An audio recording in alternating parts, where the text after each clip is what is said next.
It's all over, right? All right, ladies and gentlemen, thank you for joining us for our post-race press conference for the Chevrolet Detroit Grand Prix presented by Lear. We're joined by Grand Prix Chairman Bud Denker, who's been working hard all day, as a lot of our staff has been. So, Bud, first off, congratulations, another great weekend, great weather today, good attendance today. Talk to us just your overall thoughts about the weekend as we crowned two champions here in the for the NTT IndyCar Series, as well as IMSA WeatherTech Sports Car Series and Trans Am Series presented by Pirelli as well.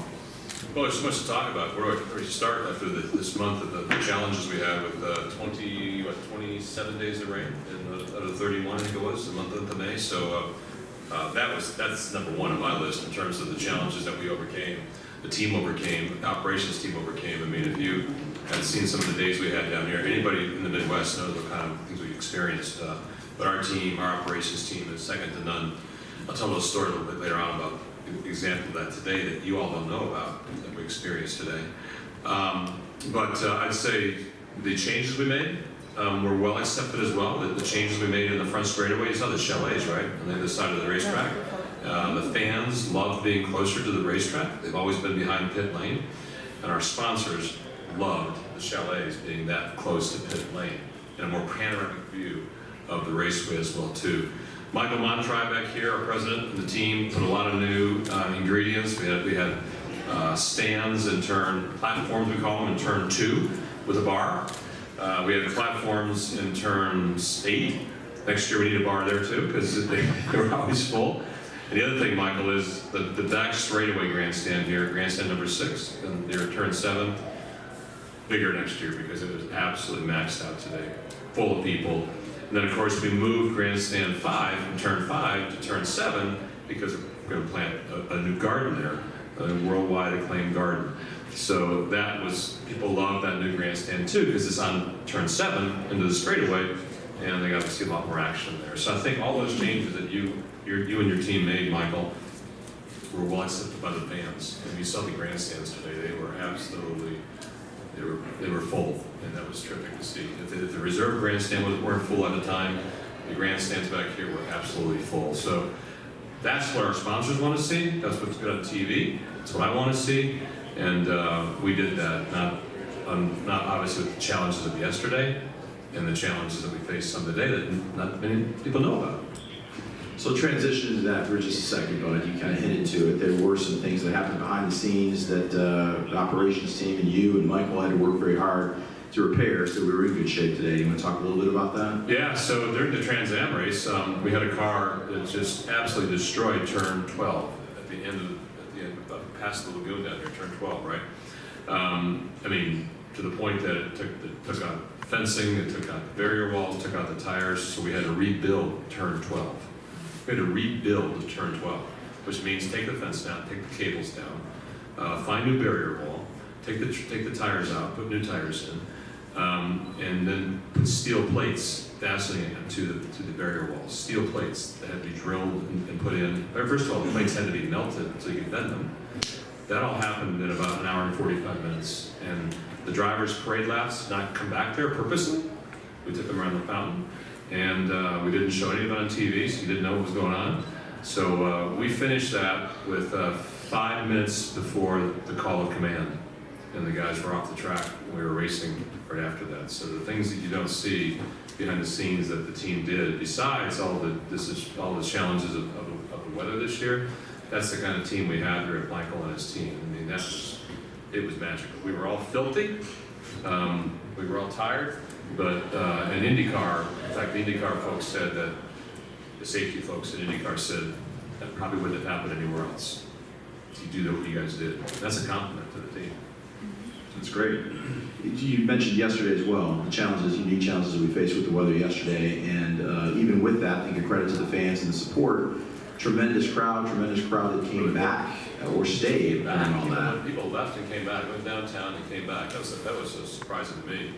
And another thing we learned, Michael and I, sitting in the National Weather Service person, we learned about countdown clock for lightning strikes, don't we? So lightning strike hits, you count down 30 minutes. If no one hits, you count down 30 minutes again. Don't you? So we learned all about that. But the chalets, especially our sponsors, really stayed. They really stayed around until the race started again. And it was a great race. I mean, today was a great race. All that action. I mean, somebody sent me a text from California. Thought it was bumper cars out there today on the IndyCar race. Cars launching in the air and coming into pit lane and everything else that happened out there. And how about Scott Dixon yesterday? The resiliency of him, and loses it in turn 7 and comes back and wins the race today. He's just an unbelievable pro.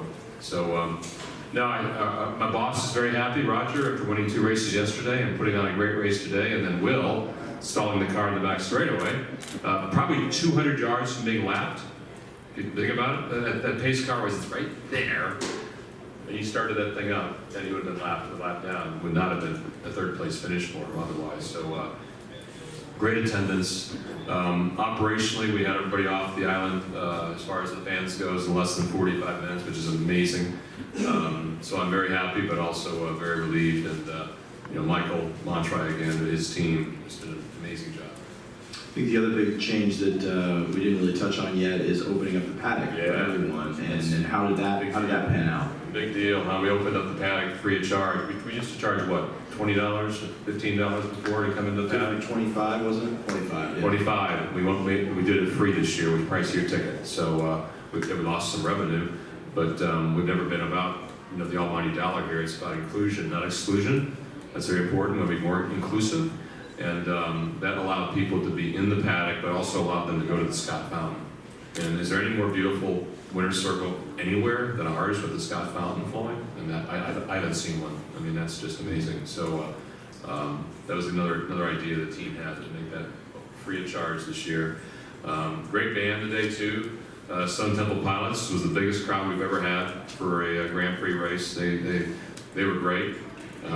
After our operational problem there, so after the first song, they blew out the generator, so we had to start it over again. So it was this was an amazing weekend of obstacles to overcome. We did that. We got the races in yesterday. We got a great concert today, Belle Isle never looked better. Talk about attendance. We usually at this post-race press conference try to at least establish an estimate of attendance numbers so we have something we can share with our friends in the media here.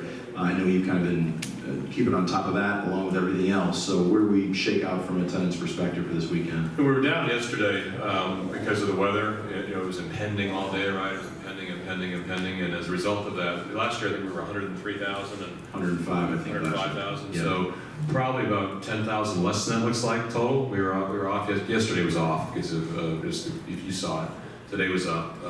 I think we're at what 95. Was it? That's what we talked about there. Yeah. About 95,000. So still a great number. I mean, when you think about putting 95,000 people on a bus, it's not easy, right? And you can get them on and get them off. So that's a great number to bring people up to Belle Isle. It looked great. Those overhead camera shots of our island with those overhead shots are amazing. I thought NBC also did a great job of coverage of pre-race, and yesterday we'll probably suffer from a rating standpoint because of the delay, but I hope that the ratings today are strong. We'll see, but hey, almost 100,000 people again came across, and yesterday obviously hurt us because of the weather. Still strong. Let's open it up for questions from the audience. If you have a question for Bud, just raise your hand. We've got our wireless microphone in the back here if we want to take any questions from the audience. Grab it out real quick here. Carlos, you got one in the middle there? Probably hear you. I can just shout it probably. Yeah. So, but just all the different things you're talking about, the paddock and some of the things you've done in the past, learning about egress from Disney and all that stuff, getting people moving quicker. What's next? What's some of the wish list stuff for you guys? The 2 more years of contract here on Belle Isle. What would you like to see done next year, maybe the year after? Yeah, I think we'll make some adjustments based upon operationally based upon the things we did this year. In fact, I just saw one on the way out of here, Michael. It's as we take the people off the grandstands, we funnel them out. One of the gauges will be about 3 feet wider. So just things that we look at as we're pretty detail oriented as the company we are. So there's just some adjustments that we'll make operationally. One thing I was very pleased with yesterday was our emergency evacuation plan. We never had to use it before. We never evacuated people before. What I heard, people were very pleased with what we did. They didn't like the fact we had locked the place down or didn't allow them on buses to come back in, but that was just a safety standard. So I think you'll see more placements for the fans to watch a race, that they want to watch a race based on their feedback. But what we do is we do a survey afterwards with the fans and the sponsors, and we drive our actions based upon what they request, and the media also. So our actions and our changes are driven by what the fans and it's like our customer service business and our business because we're our customers. You're our customers, and our fans are our customers, and our sponsors are our customers. So we'll listen to them and see what changes they want. The track is the track. It's a tough track. I mean, you watch the in-car cameras; they're understeer, oversteer, understeer, oversteer. I mean, in the same corner almost sometimes. So I love the challenge of this racetrack. I don't plan to change much of the racetrack at all. We have to do some repaving between turn 1 and turn 2, but no changes to the track in my mind. I think we're good where we are there. I think the grandstands are good. Maybe make them a little bigger here and there, but we'll listen to the feedback of our fans. Next question, in the back. I did see one lone protester yesterday, but beyond that, it looks like the protesters have kind of died off. Could you speak to that? Yeah, you know, there are people that don't want us on the park racing, and we've been addressing that for now several years, right? So, and we understand that. I have a meeting I go to every month, and they come and they speak. But I got to tell you what we've done. A number of things. First of all, we decreased our time again on the island. How many days, Michael? We're at 60. But we decreased it how much year over year? 6 less days. We started a week later, a total of 4 days less. So 4 less days than last year. So that's one thing we did. Less intrusiveness on the island. We also this year, you don't know because you weren't here probably, but we kept Central Avenue open, meaning it's straightaway. We used to turn the road into a 2-way road earlier. Now during Memorial Day weekend, we keep Central Avenue open so people can flow better on the island. The reason why we moved the grandstand in turn 5 was because they asked us to do that because they're going to put a garden in there sometime this year. We could have put a grandstand there now. The garden's not there. We said no. We listened to them also for that. So we take what is being requested of us and adjust as we can. But then again, you look at the other things that's important. Remember, this race brings over $50 million of benefit to our city every year. $50 million was the last study we did in 2017. The Scott Fountain is flowing because this race is going on this weekend. It didn't start flowing until Thursday night, okay? And we worked on it with DTE for about 4 weeks to get it going. Scott, imagine if this thing was dry all summer long, what people would say, okay? We raised over $800,000 in our charity event on Friday night. And all that money goes back to Belle Isle. Last year we raised $1 million net. This is net, $800,000 net. That goes back to Belle Isle. What that does, we have an aquarium here, a 100-year-old aquarium. And that aquarium is kept open, free of charge all year because of our event on Friday night. And we also put $400,000 towards the Scott Fountain this year. So those things about economic benefit, those things about giving back to Belle Isle, those things about what it means to have those beautiful shots around the world of Detroit and our riverfront, and also the thousands of people that come to work here this weekend, catering, working, construction crews, those are all people that are making money as a result of having the event here. We think those outweigh a few days of being on the island. That's how we looked at it. And look how beautiful this island now is. Steve, you got a question here? Yeah. Okay. Good question. No, thank you for addressing that because I did see that myself. But I go to, almost every IndyCar race. You guys have, Comerica free Friday? Yes. Is that something you've done for the community, or does that help you sell tickets? It's by far the best Friday crowd we see all year. So That's a good question. whatever you're doing, it's working. Well, it's a day we could get revenue, isn't it? and we haven't done that. Our belief is inclusiveness. So as I said before, it's inclusive versus exclusive, and this is about community. You saw the kids here on Friday. We bring a lot of kids from the DPS school system here. Kids would never have the chance to come to Belle Isle and see a car race, right? That's important for us. So our ability to bring children here, to look at what we do here on a great day, and Comerica is our partner to that. They've been now for many, many years. And we plan to keep Friday a free pre-day all the time. Now, the other point I always say is that people are leaving, because I usually go out to the bus loop like I did tonight, and thank them for coming. I say, come back again, love to have you here for purchase the ticket, right?